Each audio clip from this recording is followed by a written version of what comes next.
So now that we've finished the horseshoe section, we're going to move on to the fringe area. And how we're going to find the fringe area is we're actually going to work with the rounds of the head. So how you can go about doing that is using your comb, and you can either place it flat on the mannequin's head or your client's head, so you can have a look at that.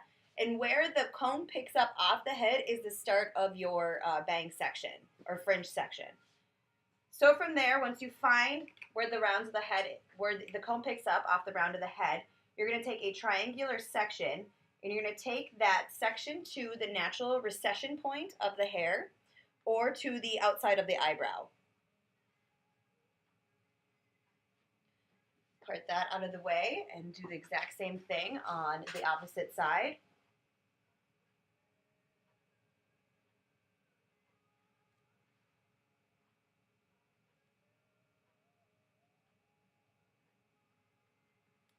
All right, so here's your triangular fringe section.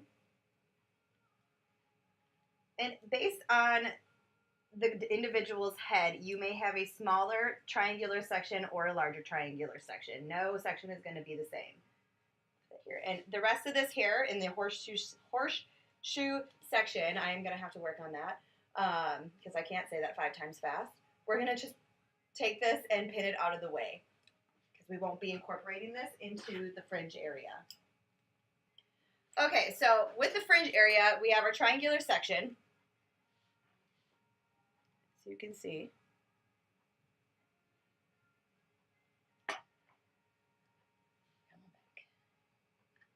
So with this, we're going to make a small subsection of a triangle. So what I like to do is I like to actually subdivide the larger section in half and then find my smaller section. So my triangle section is subdivided down the middle. And what I'm going to do is I'm going to find a smaller triangle right in the middle, right between the eyes. I'm going to pin this section out of the way.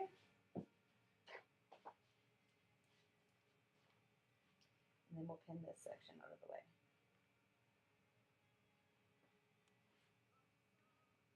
So here's your triangular subsection.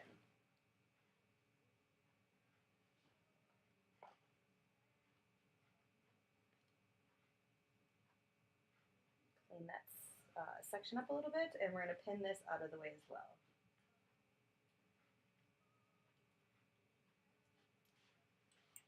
All right. So to start cutting, we're actually going to use the grazing technique again with this section. We're going to take and we're going to twist this section. You can twist it left or right, whichever you fancy.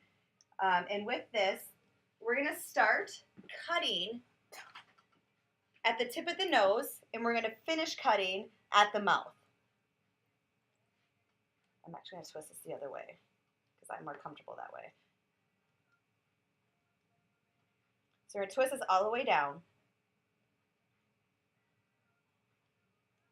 And we're going to start cutting right below the tip of the nose, and we're going to graze. So again, grazing is using the widest part of the shear, keeping it flush with the section, and cutting in a downward motion in this instance. So you're going to keep cutting this section until you cut to the desired length that you want, which for us is going to be the mouth. Now with the next section you're going to take, you take another small triangular section right over the top of the one you just cut.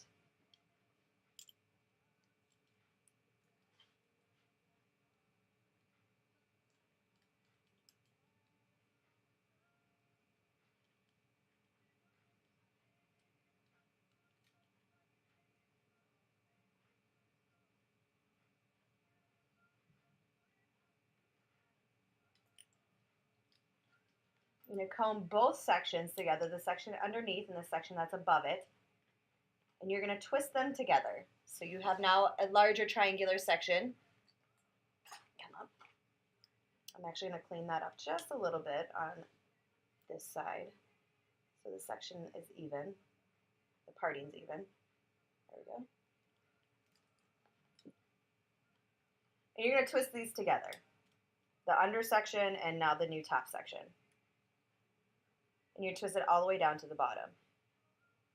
So with this section, the section underneath, this first section, we went from nose to mouth. From this one, we're going to go from mouth to chin. So you're going to start grazing at the mouth. So basically the starting point of where you left off is where you're going to, or the finishing point of where you left off. And you're just going to graze the top of this section.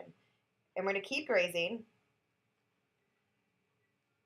down to the chin until we have our desired length, which is going to be just under the chin.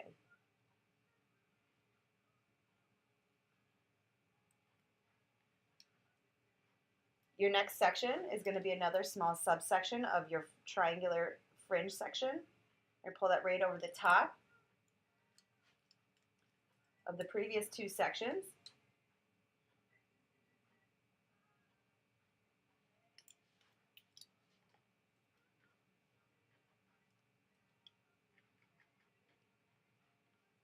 We're going to twist these all together. And so this section, we're going to start from the chin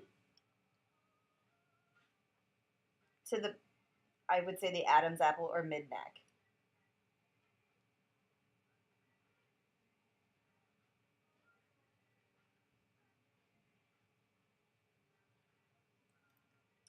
And then we're going to repeat that exact same technique. And this time we're going to take the last part of our fringe triangular section, comb this all together,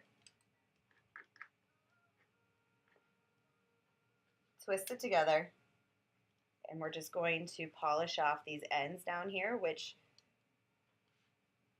really you don't have a whole lot to cut off. This is going to be mid-neck to the hair, to the perimeter. And for her, she doesn't have a whole lot to pull up, to lose. All right. So when that is all said and done, she has a beautiful framed feather face framing effect that comes out from that triangular technique. All right, so what I'm going to do now is we're going to apply some more air dry cream and we're going to blow dry her, and I will be right back with how I'm going to do that.